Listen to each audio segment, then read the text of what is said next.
today we're excited to share a super cute and practical DIY with you all, the ribbon pinwheel hair accessories. Cut a ribbon, fold it twice as shown in the video. Cut 4 pieces and attach together. By using King Yang's ribbon, you can create a variety of unique and exquisite hair accessories that are not only great to wear yourself but also perfect as gift for friends. Attach a beads in the center for additional touch.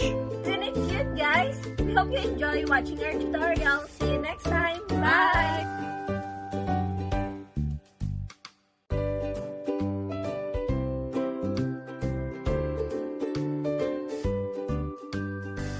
King Yang has always been a leader in innovative and high-quality ribbons.